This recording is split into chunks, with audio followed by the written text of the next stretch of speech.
and welcome to this video where we will be sewing the Brisbane and Brisbane Kids pattern together. This is a pattern for a slipover or pullover vest with pretty details and perfect finishes. It is loose fitting and can be worn over a blouse, t-shirt, light sweater, or even on its own. Fully trimmed or lined, you can choose to add ruffles for a very trendy look. We have reinterpreted this model in our own way with different options to offer you a pattern for boys and girls from 3 to 12 years old and for women from size 32 to 52. Let's take a look at the technical features of this pattern. This model is made from an outer fabric and a lining.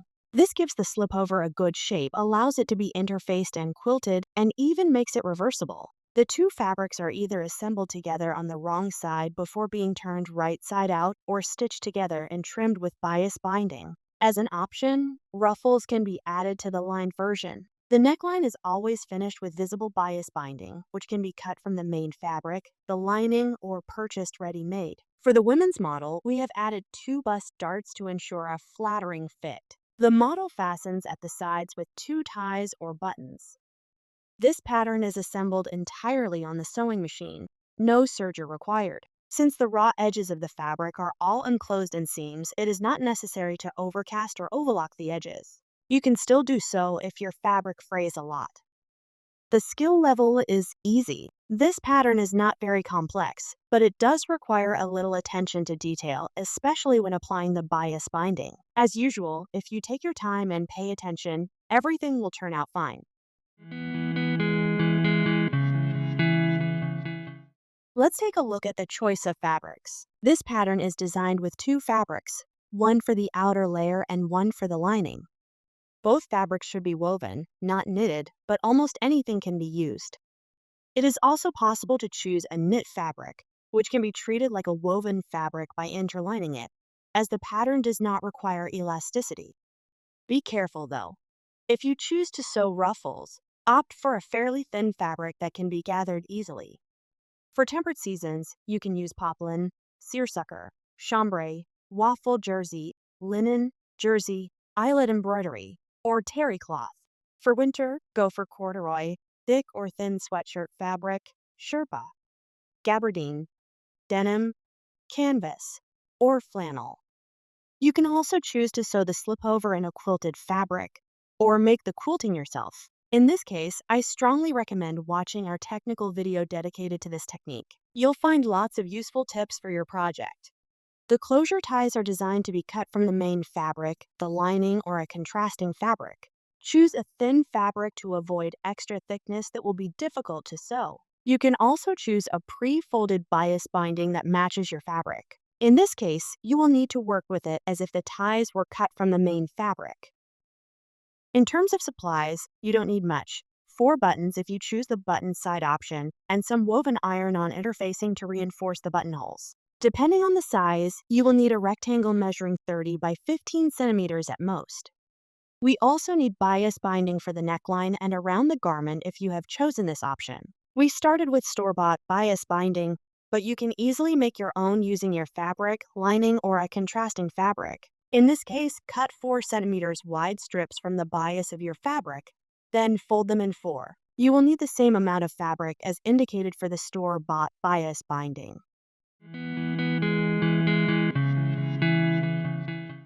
Let's take a look at the different versions we've sewn to see the different results. Let's start with this version in black embroidered seersucker gingham, which we've lined with light off white gabardine.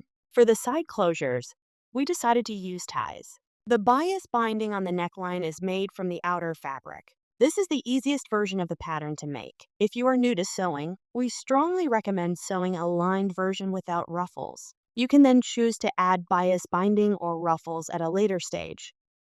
Next, we have a lined version with ruffles, made from this gingham fabric, which we quilted diagonally for the body. The ruffles are not quilted so that they can be gathered. The neckline bias binding is also made from gingham without quilting. We chose to line the model with denim. The model is fastened with 420mm buttons on the sides.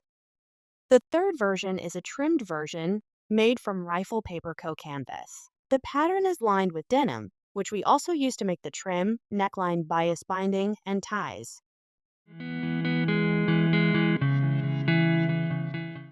Before starting to assemble the garment, we will address a few specific points concerning the cutting of the pieces. The front and back are to be cut on the fold, in the main fabric and in the lining. The neckline bias binding and the trim are designed to be cut from pre-folded bias binding available in stores, but can be cut from the main fabric or the lining. This uses a little more fabric, but the result is very high quality. The neckline bias binding piece is included in the pattern and measures 4 centimeters high. You can use this piece to cut the trim bias binding, which should also be 4 centimeters high, but much longer.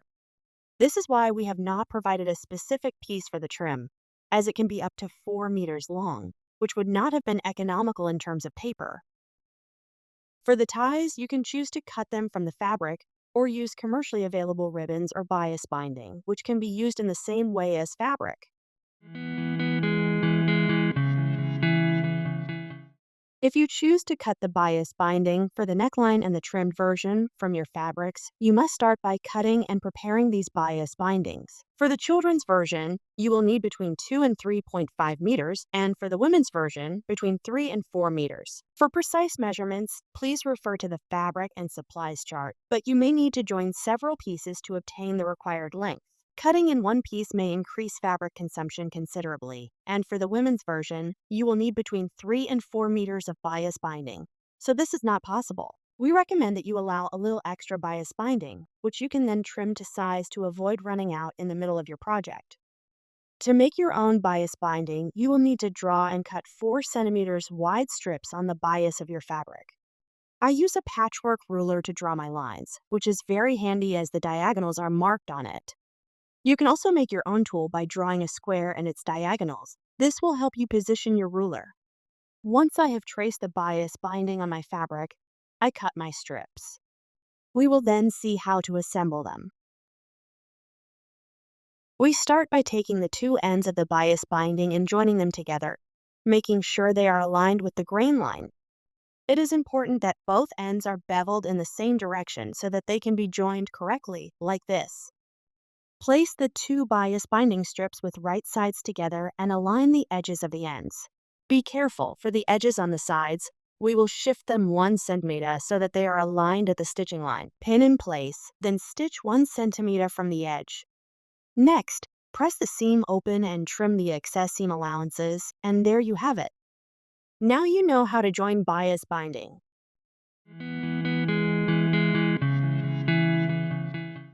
We will now move on to ironing the pieces that need it. I chose to group everything together at the beginning so I could do it all at once. I like to do it this way because it allows me to be more efficient by ironing the pieces one after the other while the iron is still hot. Once all the pieces have been ironed, all that's left to do is sew. We'll start with a bias binding for the neckline and trim. If you bought your bias binding, start by folding one end of each piece. Then, simply fold it in half using the folds you have already made. If you have made your own bias binding, fold it into quarters. To do this, start by folding your piece in half with the wrong sides together. Then open the bias binding and fold the ends towards the center. Next, unfold the center fold and make a 2 centimeters fold at both ends.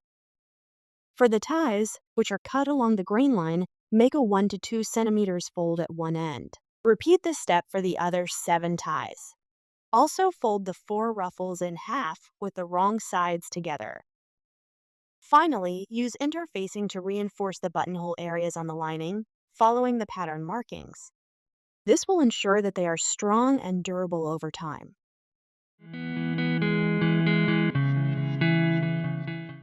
We will now begin assembling the garment. If you have chosen to close your slipover with ties, finish preparing them first. To do this, fold them in half with right sides together, making sure that the folds at the ends are neat. Pin them in place, then stitch at 7 millimeters for the children's version and at 1 centimeter for the women's version. Be careful to leave a long thread at the end of your stitching before cutting. I'll show you on this tie, which I've already sewn. Next, press the seam open with an iron before trimming the seam allowances to 5 millimeters. This will reduce any excess thickness. Then turn the ties inside out. To easily turn small pieces like these, I like to do the following.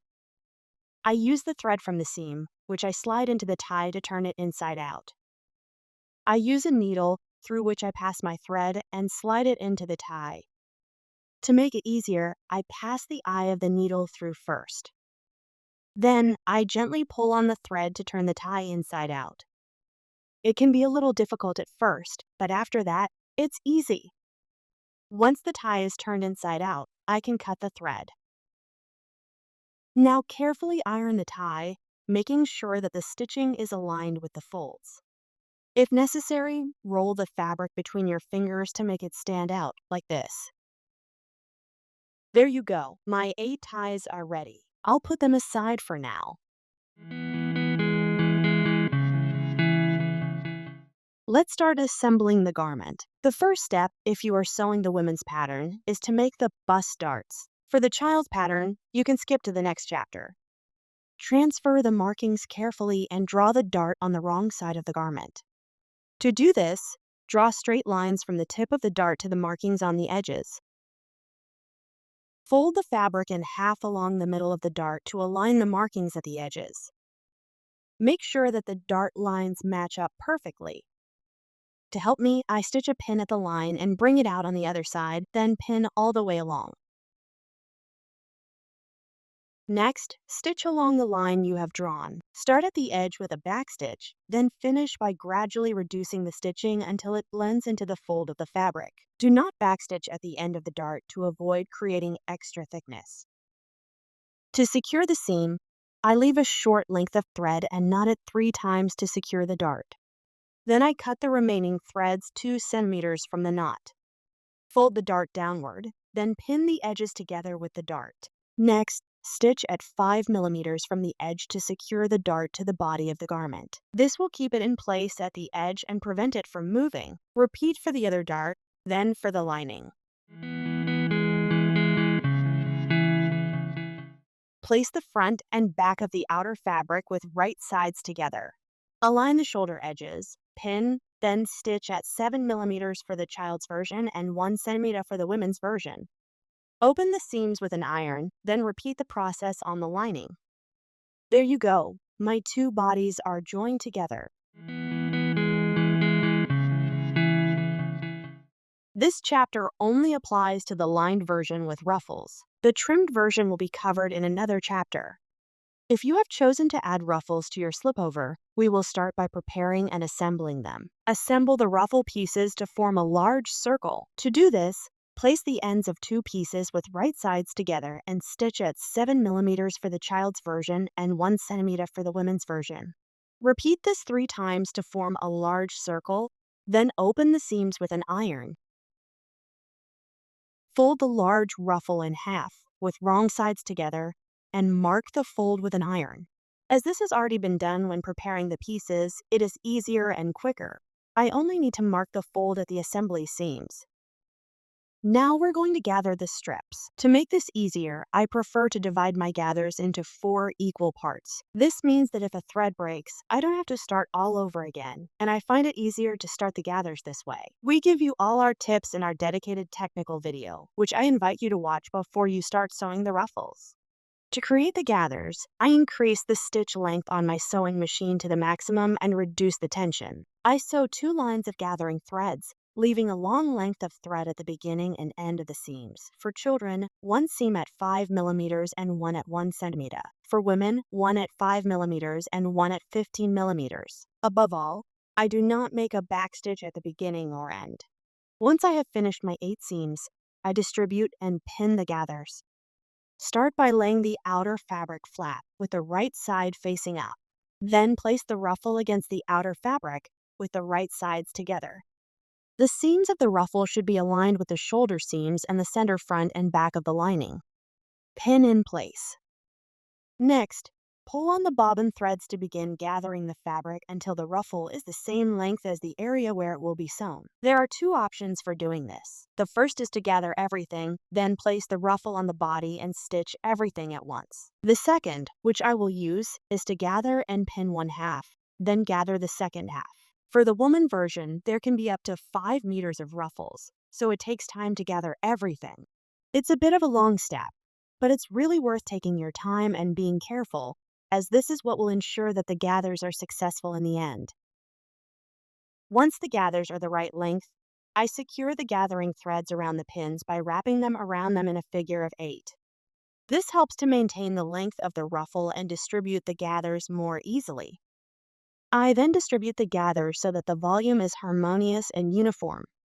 I pin gradually to hold everything in place. I make sure to place my pins perpendicular to the edges.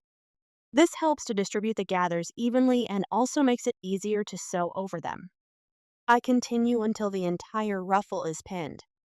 Once the ruffle is in the right position, I stitch at 5 millimeters for children and 7 millimeters for women to hold it in place. You can stitch over the pins if they are perpendicular to the sewing line. To do this, don't sew too quickly. There you go, it's stitched. I repeat the last steps on the other side. My ruffles are securely in place, so we can move on to assembling the lining. Lay the lining flat with the right side facing up. If you have chosen a closure with ties, position them at the pattern markings. The edges should be aligned with those of the body, and the seam joining the ties should be facing down. Pin in place. If you have opted for a button closure, there is nothing special to add. Next, place the outer fabric body with right sides together on top of the lining, sandwiching the ties between the two layers. If you have chosen the version with ruffles, these are sandwiched between the lining and the outer body.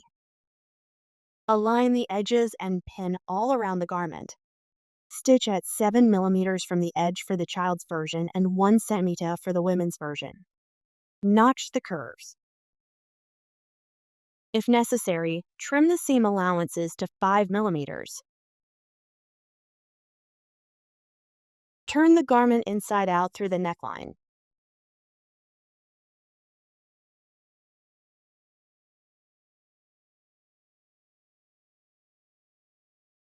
Make sure all the curves are well defined. Then iron carefully.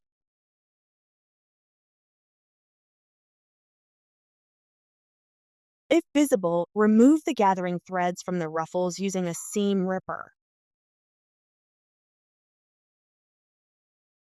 There you go. Your slipover is almost finished. All that's left to do is finish the neckline with bias binding, which we'll cover in the dedicated chapter.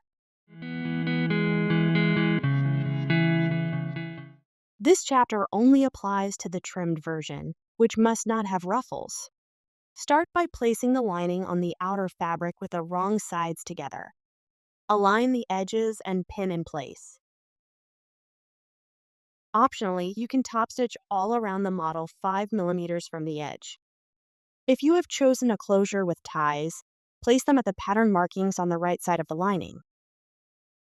The edges must be aligned with those of the body, and the seam joining the ties must be facing downwards. Pin in place. If you have opted for a button closure, there is nothing special to add. Place the right side of the bias binding against the right side of the lining. Position the end with the fold already made at one side of the back, as this is where it will be least visible. Pin the bias binding open all around the garment. Once you reach the first end of the bias binding, place the right side of the second end against the wrong side of the first, overlapping by 2 centimeters. Trim the excess band, then stitch in the hollow of the bias binding 1 centimeter from the edges. Take your time with the curves. This is the most technical step.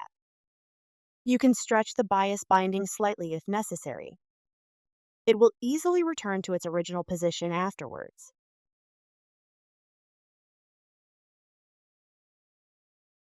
Once the seam has been stitched, iron the bias binding toward the outside.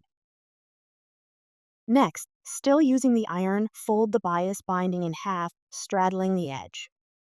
If you ironed well at the beginning, this should be easy. The rounded edges require more precision, but if you take your time and use the steam from the iron, everything will fall into place. Next, pin the bias binding to the right side of the garment to make sure it is positioned correctly. I stitch the two layers together with a pin and check that the pin falls neatly into the hollow of the first stitch of the bias binding. For the ends, I first fold the bias binding over the edge without any fold, then cover it with the folded edge. This is the result. The finish is clean and neat. If you have ironed it well, it does not create too much thickness. You can also choose to baste the bias binding with contrasting thread and large slip stitches, but in my case, this isn't necessary. If you've chosen to close the slip over with ties, fold them toward the outside of the garment. This way, they'll be caught in the top stitching and held in place. Then stitch 1 millimeter from the edge of the bias binding. This seam is important because it will be very visible on the finished garment. That's why it's best to sew the bias binding on the wrong side first, then top stitch on the right side. You could start by stitching on the right side and top stitching on the wrong side, but personally, I find it easier to do it the other way around. It is also possible to use other techniques, so it's up to you to choose the one you prefer. Take your time, and if you are not satisfied with the result, don't hesitate to unpick and start again. That's why we prefer to do it on the right side. There you go, our slipover is almost finished. All that's left to do is finish the neckline with the neckline bias binding, which we'll see in the next chapter. We still need to finish the neckline with a bias binding. If you want to add a size label, now is the time to do it. Here, I place my label in the middle of the back on the right side of the lining. Pin it in place. Then place the right side of the bias binding against the right side of the lining. The end with the folded edge should be positioned at the back, as this is where it will be least visible. Pin the bias binding open all around the neckline. Once you reach the first end of the bias binding, place the right side of the second end against the wrong side of the first, overlapping by 2 centimeters. Stitch in the hollow of the bias binding, 1 centimeter from the edges. Take your time with the rounded edges. This is the most technical step. You can stretch the bias binding slightly if necessary. It will easily fall back into place afterwards. Let me show you. Here, I'm stretching the bias binding a little so that it fits the curve nicely. Once the sewing is done, I can easily put it back in place with a little steam from the iron if necessary. This is why we use bias binding, so that the band has a little flexibility. Once the seam is stitched, iron it with the bias binding facing outwards. Then, still using the iron, fold the bias binding in half, straddling the edge. Normally, if you have ironed well at the beginning, this is easy to do. It sometimes requires a little precision, but by taking your time and using the steam from the iron, everything will fall into place. Next, pin the bias binding to the right side of the garment. To make sure it is positioned correctly, I stitch the two layers together with a pin and check that the pin falls neatly into the hollow of the first stitch of the bias binding. For the ends, I first fold down the end of the unfolded bias binding, then cover it with the folded end. This is the result. The finish is clean and neat. If you have ironed well, it won't create too much thickness. You can also choose to baste the bias binding with contrasting thread and large slip stitches, but in my case, this isn't necessary. Next, stitch 1 millimeter from the edge of the bias binding. This seam is important because it will be very visible on the finished garment. So take your time, and if you're not happy with the result, don't hesitate to unpick and start again. Here's the result.